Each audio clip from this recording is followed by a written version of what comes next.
Sustainability Karma, a podcast series on sustainable development, sustainability, and ESG, or environmental, social, and governance, on AIR FM Rainbow Delhi 102.6. In this podcast series, with senior journalist and editor Rajiv Tikoo, a who's who of thought leaders from the government, private sector, and civil society share their mantra for accelerating development in India and making the world a better place.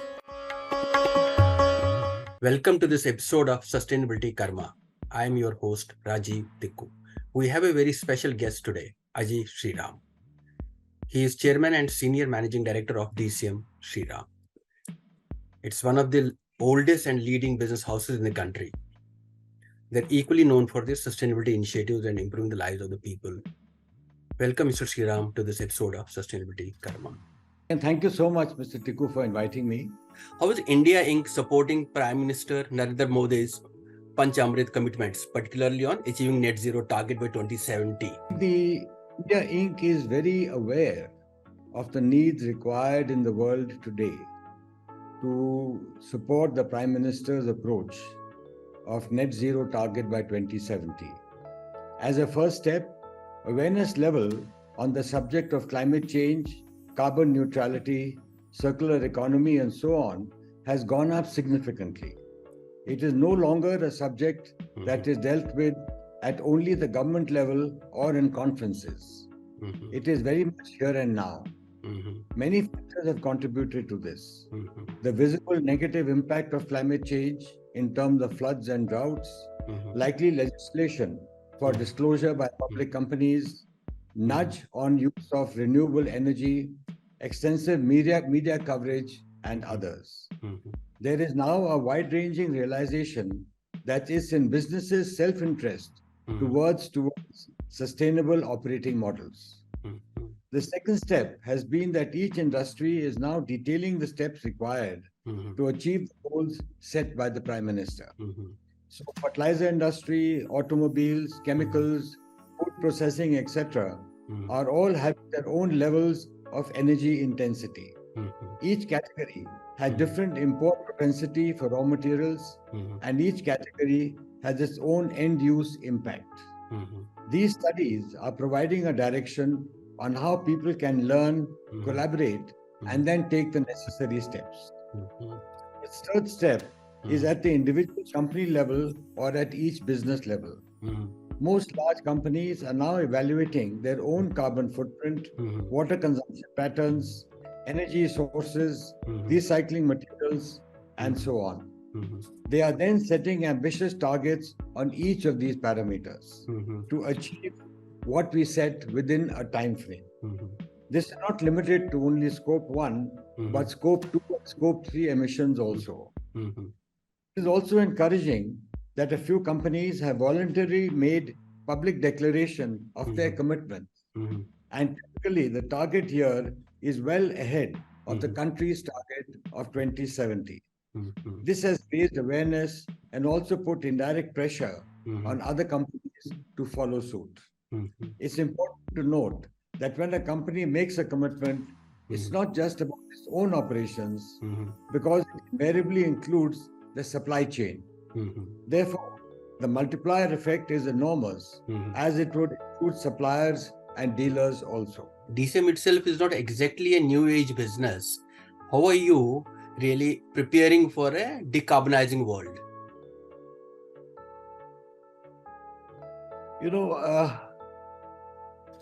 DCM is a diversified business conglomerate, which is not exactly a new age company. It's now over 135 years old. Businesses are now fully cognizant of the needs to adopt sustainable practices, and we are no exception. Our businesses are wide-ranging, and some are energy-intensive also. Right. Businesses can be environmentally friendly if one is committed towards it, especially because technology to mitigate any negative impact of business is largely available. At DCM Sriram, we have adopted a holistic approach with focus on water security, biodiversity, sustainable agriculture, green energy, energy conservation, and circular economy.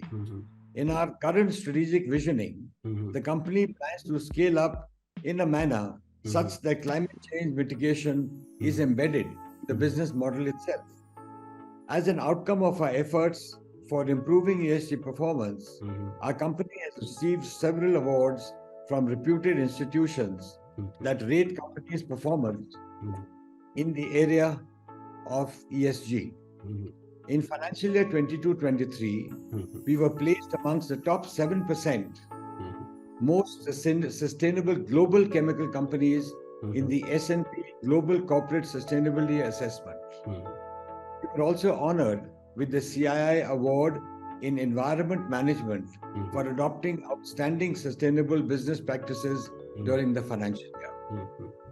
You also refer to SDGs. Now, the world is lagging on achievement of SDGs.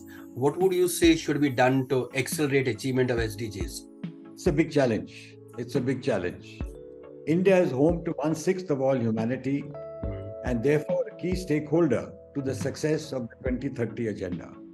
India is a vast and complex country that reaches out to its people through state governments, urban local bodies, village panchayats, civil society organizations, local communities, and the private sector.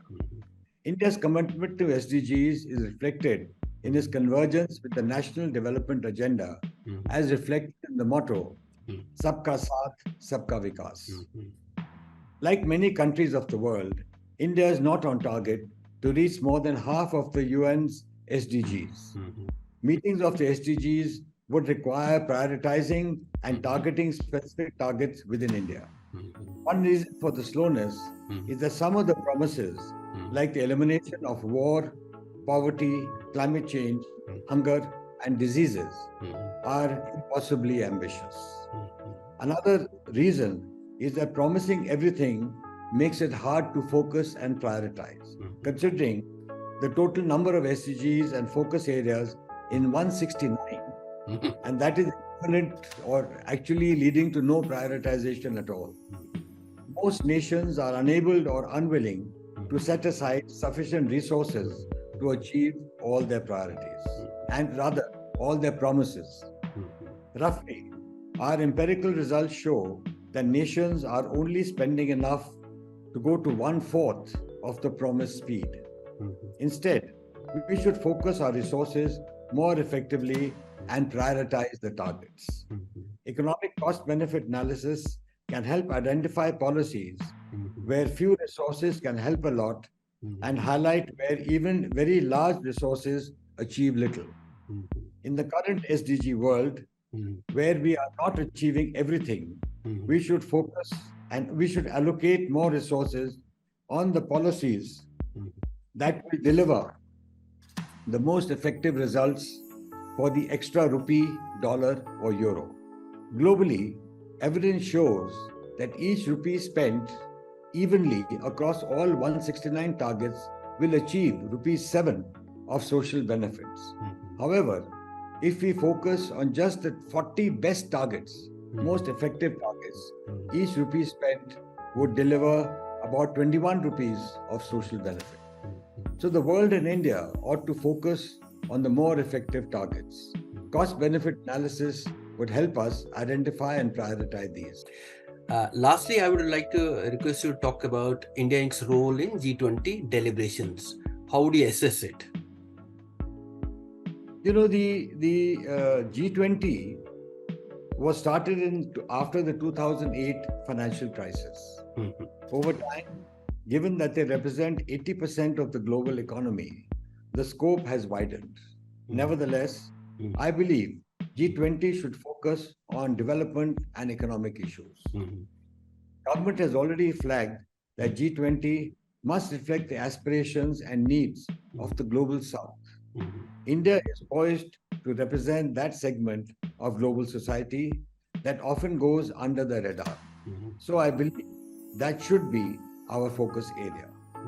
Buzzing with economic activity, India can boast of tens of millions of aspirational consumers with a growing propensity to spend, a young labor force, and a huge startup ecosystem.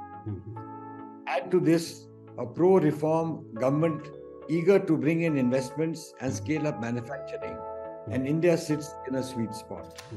Given that scenario, the G20 presidency is an excellent opportunity for India to strengthen the partnership between businesses of the world's largest economies. And the declaration does reflect a commitment in the developed world in terms of transfer of both resources and technology. As India has always stood for one world, one planet, working together needs to be the underlying necessity. The third aspect, which has a direct impact on business, is the reliability of global supply chains. We have seen the disruptive impact on account of COVID and the wars. It threw most businesses out of gear, given the interdependence across countries. The issue has got accentuated due to non-tariff barriers, which can be subjective and discriminate against countries that do not have access to technology. So if G20 aligns itself with the SDGs, further sensitivities can expand from the developed world and help the people across the globe in all strata of society. So thank you very much for joining us. Thank you so much. You just heard Ajay Shriram on large macroeconomic as well as development issues.